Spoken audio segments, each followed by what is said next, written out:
I'm Erik Schatzker. Take a seat in the front row for my exclusive interview with Apollo Global Management co-founder Josh Harris.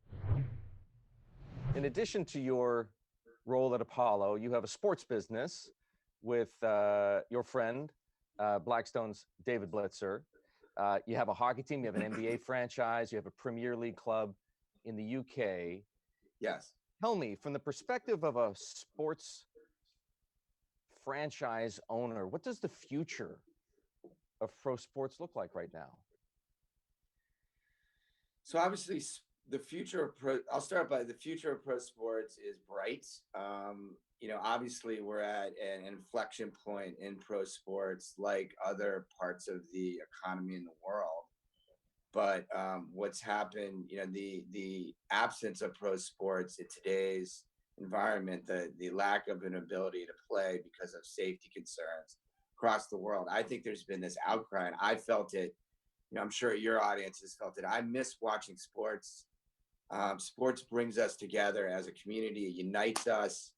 Doesn't matter what your color is. It doesn't matter your economic background.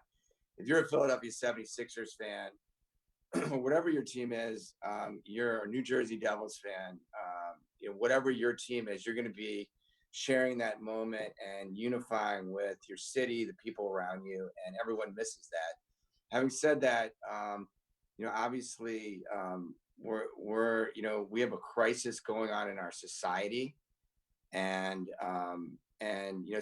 sports, particularly the sports that I'm involved with, the NHL, but in particular the NBA, we have a real role to play in terms of, not only really speaking out against the systemic racism that exists in this country, but also doing something to change what's happening. And I've been motivated and inspired by our players. Let's face it, our players are some of the most famous people in the world. But watching Joel Embiid and Ben Simmons help people with Philly Pledge in Philadelphia, or healthcare, which Joel is doing, watching Tobias Harris or PK Subban or other players speak out against racism very aggressively, I've been inspired. And it's not only, I not only have to listen to them, but I have to hear what they're saying and understand what they're going through.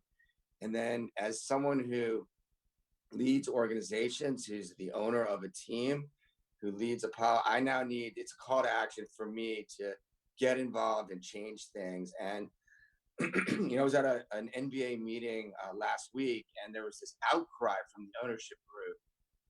The NBA, it was supposed to be a meeting, and it ended up being a small part of the meeting ended up being about the back to play and announcing the season, the playoffs that we're going to have in Disney. Mm-hmm. But most of the meeting was about this is wrong. Like, how do we change this? So, and I think, go ahead. No, let me ask you, your players are speaking out. This is a forum for you to speak out. Tell me what you have to say about this issue, and tell me about the action, the things that you plan to do to fight it. Right. So I think that we have a systemic racism problem here in America.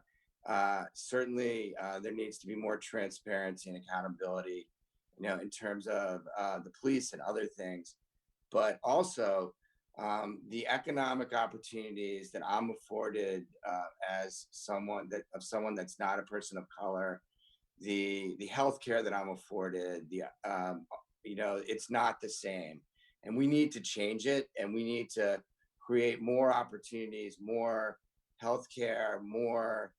There needs to be much more equality and diversity in the workplace. and what I need to do is not only stand, for that and stand against and change some of these systems and vote and give money, but also, it's incumbent on us to put people of color in leadership positions, to make sure that they begin to have the same opportunities that everyone else has that isn't of color, and to eliminate bias in the workplace. And HBSC and increasingly Apollo want to be leaders in alternatives, and we want to be leaders in sports in terms of that. And I think the NBA also, because of the fact that 75% of NBA players are black, and because of the massive media reach that those players have, and because of how the league is situated and the skill of the commissioner, Adam Silver, and I'm not denigrating Gary Bettman or the other leagues, but the NBA has a unique role to play in terms of its ability to also take actions. And there's a lot going on there, and stay tuned. No matter how far yours and other franchises go, the reality remains that pro sports is a racial hierarchy. Overwhelmingly white owners and mostly black players. With that as the context, Josh, how much further do you need to go to support player empowerment? I need to go, 100% to support player empowerment. I respect. What does that mean? What does 100% in favor of player empowerment mean? It means encouraging your players to express themselves freely, and be willing to speak out if they feel comfortable in whatever way they believe helps make the world a better place, and to afford them the platforms and the leadership and talk to them about the issues, but encourage them to speak out freely. And the truth of the matter is the NBA is a players' league. We get it. Many of the players on our team, they can play wherever they want.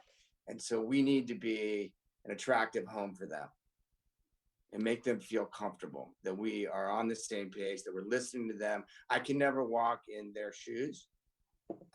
We come from different backgrounds, but we have to embrace diversity. We have to. Should they have more of a decision-making role in some of the things that owners need to deliberate? Obviously, they're not going to decide necessarily how you spend your money, but they might help you decide what kinds of policies you craft. 100%. I mean, the fact that they've lived in the world that we're talking about. They have experiences that I don't have, and I need to listen to them and hear them and try to put in place policies and do things that foster change. I want to go back to the economics of pro sports at a time of the coronavirus pandemic. How brutal are the economics of pro sports so long as you can't fill arenas and stadiums? So look, the economics are brutal. I'm not going to lie. We're going to take a short-term hit. When you go, we've had no revenues. Certainly, but when you think about franchise value over the long run, when you take a long run perspective and you look at how much people miss sports and how much they want to watch it, and its ability to bring communities together and its ability to highlight these types of issues, I think that long run, the franchise will recover. The franchise values will recover. So, right now, all of us in pro sports, we're going to shoulder part of our burden. We're going to shoulder part of this, and it's okay. We're all very fortunate, and we just have to move past that and move through it and do the right thing. And if we do the right thing, the economics will take care of itself. And we got to get sports on for our fans first in the media, but then over time in the arenas. You're not going to have, it's going to be the arena part of it's going to be tricky. I mean, you're going to have to do it very carefully and very slowly and make sure that the players and the fans and all the people around the players, the coaches and the therapists and everyone else are safe. And that's going to have to come first. Josh, you're in baseball, you're in hockey, you're in European football, English football, let's be clear.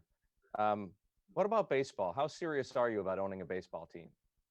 I was gonna say I'm not in baseball. I'm in basketball. Oh, excuse me, I misspoke. See, I got baseball on the brain. Forgive me. Look, right now, the good news about the HBSC platform is that we're knowledgeable about sports. People know us as people that are going to be good fiduciaries and help build sports teams in a constructive way and engage in the community.